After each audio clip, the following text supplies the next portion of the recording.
Aleluia, aleluia, aleluia. Tu és Pedro, e sobre esta pedra eu irei construir a minha igreja, e as portas do inferno não irão derrotá-la. Em nome do Pai, do Filho e do Espírito Santo. Amém. A paz esteja convosco. Vem Espírito de Deus, vem Espírito Santo, manda teu fogo, dá-nos teu poder. Vem Espírito de Deus, vem Espírito Santo, manda teu fogo, dá-nos teu poder. Vinde, Espírito Santo, enchei os corações dos vossos fiéis e acendei neles o fogo do vosso amor. Enviai, Senhor, o vosso Espírito, e tudo será criado, e renovareis a face da terra. Oremos. Ó Deus, que instruístes os corações dos vossos fiéis, com a luz do Espírito Santo, fazei que apreciemos retamente todas as coisas segundo o mesmo Espírito e gozemos sempre de sua consolação. Por Cristo nosso Senhor. Amém. Do Evangelho de Jesus Cristo segundo Mateus.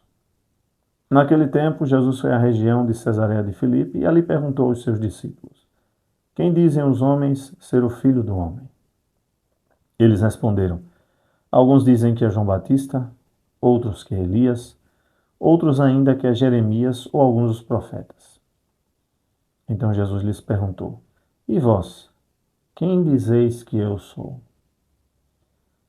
Simão Pedro respondeu: Tu és o Messias, o Filho do Deus vivo. Respondendo, Jesus lhe disse: Feliz és tu, Simão, filho de Jonas, porque não foi um ser humano que te revelou isso, mas o meu Pai que está no céu. Por isso eu te digo que tu és Pedro, e sobre esta pedra construirei a minha igreja, e o poder do inferno nunca poderá vencê-la. Eu te darei as chaves do reino dos céus. Tudo que tu ligares na terra será ligado nos céus, tudo que tu desligares na terra será desligado nos céus. Palavra da salvação. Amados irmãos e irmãs, neste domingo celebramos a solenidade dos santos apóstolos Pedro e Paulo. Hoje é dia do Papa. É também dia do óbolo de São Pedro, uma oferta financeira dos fiéis como gesto de comunhão e solidariedade com as obras de caridade do Santo Padre e as atividades da Sé Apostólica. Jesus perguntou aos seus discípulos: Quem dizem os homens ser o Filho do Homem? Notem, nesse primeiro momento, ele faz uma pergunta relacionada à terceira pessoa. Quem dizem os homens ser ele, o Filho do Homem? Aquele personagem enigmático do Antigo Testamento, que vem da parte de Deus para restaurar o povo de Israel. Ele não faz uma pergunta, nesse primeiro momento, direcionada a si mesmo, muito embora seja ele o Filho do Homem. Os discípulos responderam: alguns dizem que é João Batista, outros que é Elias, outros ainda que é Jeremias ou alguns dos profetas. Acreditavam que poderia ser João Batista ressuscitado, ou Jeremias ressuscitado, outros profetas, e no caso de Elias, ele teria sido arrebatado. Aqui, vale lembrar, é uma linguagem poética, para dizer que Elias era um grande profeta de Deus, um amigo de Deus, um homem que tinha tanta intimidade com Deus que não teria morrido, mas sido levado aos céus numa carruagem de fogo. Mas Elias morreu. Todo mundo morreu, até Nossa Senhora morreu. Mas existem formas poéticas de se traduzir a morte, ou mesmo de acreditar que a pessoa não teria morrido, mas sim levado para o céu, sem ter experimentado a morte. Mas, insisto, Elias morreu. Então se esperava que o Filho do Homem seria um desses, né, profetas. Porque o Filho do Homem é aquele que vem da parte de Deus. Não existem dois espíritos proféticos, apenas um. O Filho do Homem está cheio do Espírito de Deus, Espírito esse que inspirou os profetas. Então, evidentemente, estava em consonância com a tradição dos profetas do Velho, do Antigo Testamento. No segundo momento, Jesus pergunta: E vós, quem dizeis que eu sou? Agora sim ele aponta para ele. No primeiro momento, ele fala na terceira pessoa. Agora Ele pergunta sobre ele. Quem dizeis que eu sou? Pedro toma a palavra e responde: Tu és o Messias, o Filho do Deus vivo. Uma profissão de fé. Jesus disse a Pedro: Feliz és tu, Simão, filho de Jonas, porque não foi um ser humano que te revelou isso, mas o meu Pai que está no céu. Por isso eu te digo que tu és Pedro, e sobre esta pedra construirei a minha igreja, e o poder do inferno nunca poderá vencê-la. Há uma discussão sobre esta pedra. É Jesus? É Pedro? É a fé de Pedro? Ou é Pedro e sua fé?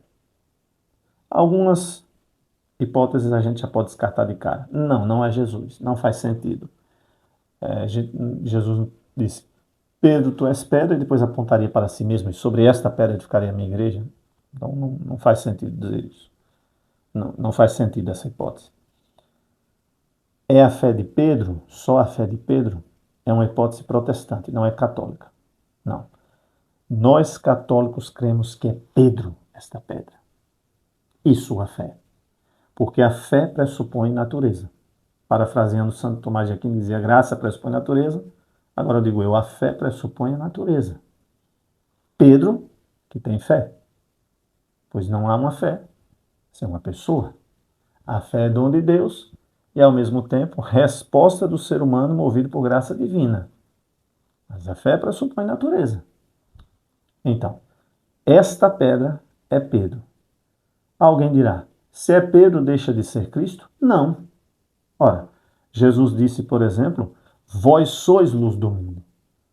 Quando Jesus diz que nós somos luz do mundo, ele deixa de ser luz? Não. Nós somos luz do mundo na luz de Jesus. Então, Pedro é pedra na pedra de Cristo, ou na pedra que é Cristo. Então, Pedro, um homem que tem fé. Fé em quem? Em Cristo. Entende? Então, Pedro é pedra na pedra de Cristo. Então, por que a pedra é Pedro? Por causa de Cristo. Porque é Cristo, é Pedro, que crê em Cristo. Os apóstolos são as colunas sobre as quais a igreja é fundada. Cristo é o grande pavimento, o grande cimento, o grande fundamento sobre o qual estão essas colunas. Entende? Então, assim como nós somos luz na luz de Jesus, Pedro é pedra na pedra de Cristo. Então, esta pedra aqui é Pedro e sua fé em Cristo. E os papas são os sucessores do apóstolo Pedro. Pedro, Lino, Cleto, Anacleto, Clemente, Evaristo, Alexandre, até o do 167º, o Papa Leão XIV. Sucessão apostólica. O Papa é o sucessor de Pedro, do bispo de Roma. Pedro morreu em Roma. E os demais bispos são sucessores dos apóstolos. A revelação, a resposta de Pedro não é de um ser humano, não foi uma resposta meramente humana, mas quem revelou essa verdade foi o próprio Pai, disse Jesus. Pedro é a cabeça visível da igreja. Recebeu do Senhor a missão de apacentar as ovelhas, apacentar o povo de Deus. Pedro, cabeça visível da igreja, Papa, Jesus, a cabeça invisível. Pedro é o garante da fé, é um sinal de unidade. É o primeiro entre os pares, entre os apóstolos. Sobre esta pedra, Cristo funda a igreja. E o poder do inferno nunca poderá vencê-la. A barca da igreja, ao longo da história, já enfrenta ainda muitas dificuldades, balança para lá, balança para cá, ventanias, ondas revoltas, tempestades, mas ela não naufraga. Por quê? Porque ela é guiada por Cristo e pelo seu vigário, que é Pedro e seus sucessores. Daí diz o Senhor: Eu te darei as chaves do reino dos céus. Tudo que tu ligares na terra será ligado nos céus, tudo que tu desligares na terra será desligado nos céus. Por essa razão, na imagem de São Pedro, nós vemos a chave nas mãos do apóstolo. Ele tem o poder de ligar e desligar.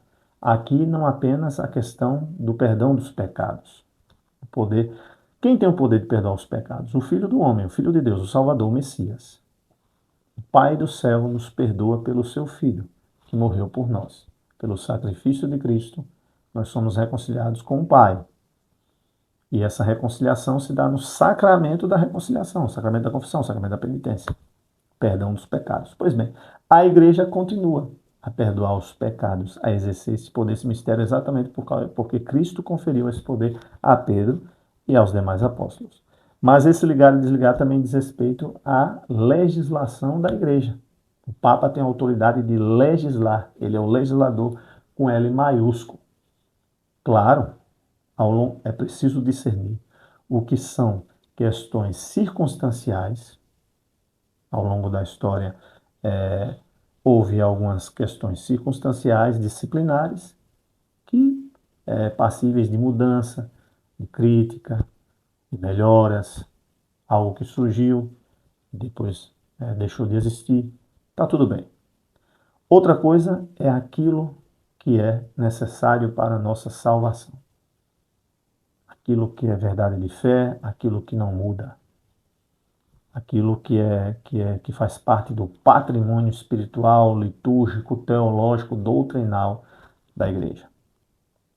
Então, Pedro e os demais apóstolos têm autoridade para ensinar, interpretar as escrituras, ensinar, pastorear, reger ou governar o povo de Deus e santificar pelos sacramentos o povo a eles confiado, aos nossos pastores confiado.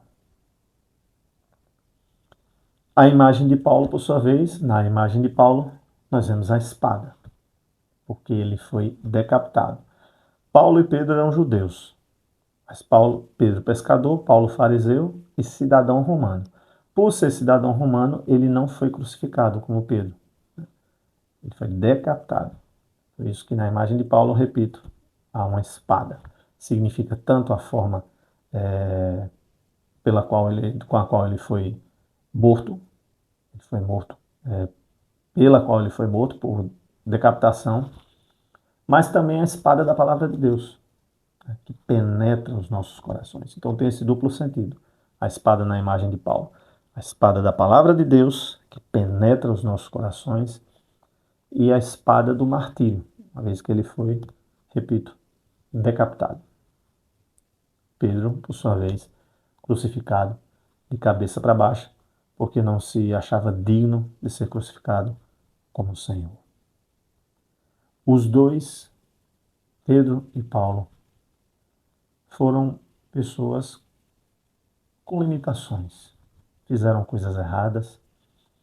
Paulo, quando se chamava Saulo, perseguia cristãos, entregava os cristãos à morte, era implacável com os cristãos, ou seja, as mãos de Paulo estavam sujas de sangue pelo fato de ele entregar cristãos à morte, testemunhar a morte de muitos cristãos. Mas tocado por Cristo, se converteu. De perseguidor passou a ser perseguido. De um homem que era implacável com os cristãos, passou a ser um homem cheio de amor por todos, judeus e pagãos. É chamado apóstolo dos gentios, dos pagãos. Tem a missão de evangelizar os povos, mundo afora. E Pedro, pescador, negou Jesus 3 vezes, mas deu a vida pelo Senhor. Com suas limitações, procurou ser a voz do Divino Mestre para os fiéis, para que os fiéis, ao olharem para ele, soubessem que Jesus estava vivo, ressuscitado, que através daquele homem, daquele pastor, do pescador Pedro, a igreja tinha um líder. A igreja, como eu disse há pouco, a barca da igreja balançava para um lado e para o outro, mas tinha um líder. Porque esse líder foi revestido de liderança pelo próprio Senhor. O Senhor entregou as chaves a ele. Este líder, repito, um homem limitado, simples, pescador, se tornou pedra da igreja. Como dizem os cristãos, ubi Petrus, ibi Ecclesia. Ubi Ecclesia, ibi Christus. Onde está Pedro, está a igreja. Onde está a igreja, está Cristo. Sejamos obedientes ao Papa. Rezemos pelo Papa e suas intenções. Olhando para os apóstolos Pedro e Paulo, que deram as suas respectivas vidas por Cristo, Pedro morto na cruz, Paulo degolado, possamos também nós dar a nossa vida pelo Senhor. Anunciar o Evangelho onde quer que estejamos, a exemplo de Paulo. Ser sinal de unidade, a exemplo de Pedro.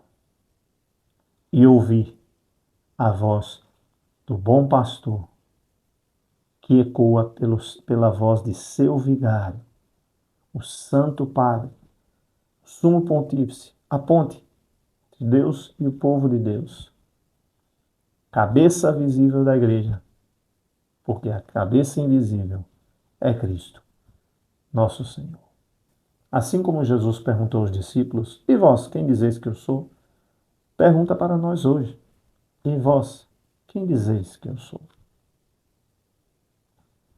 Mais do que isso, o que a nossa vida diz quem é Jesus? As nossas palavras e as nossas atitudes refletem a pessoa de Jesus Cristo. Refletem, revelam que Jesus é o Filho de Deus, o Messias, o Salvador. Nos nossos relacionamentos, maridos, esposas, filhos e filhas, pais, mães, amigos e amigas, colegas de trabalho, todos os nossos relacionamentos. O nosso jeito de ser reflete Jesus Cristo? Volto à pergunta. E vós? Quem dizeis que eu sou? Confiantes, rezemos a oração que Jesus nos ensinou. Pai nosso que estais nos céus, santificado seja o vosso nome. Venha a nós o vosso reino, seja feita a vossa vontade, assim na terra como no céu. O pão nosso de cada dia nos dai hoje, e perdoai-nos as nossas ofensas, assim como nós perdoamos a quem nos tem ofendido. E não nos deixeis cair em tentação, mas livrai-nos do mal. Amém. Ave Maria, cheia de graça, o Senhor é convosco. Bendita sois vós entre as mulheres, e bendito é o fruto do vosso ventre, Jesus. Santa Maria, Mãe de Deus, rogai por nós, pecadores, agora e na hora de nossa morte. Amém. Santo anjo do Senhor, meu zeloso guardador, se a ti me confiou a piedade divina, sempre me rege, me guarda, me governa, me ilumina. Amém. Glória ao Pai, ao Filho e ao Espírito Santo, como era no princípio, agora e sempre. Amém.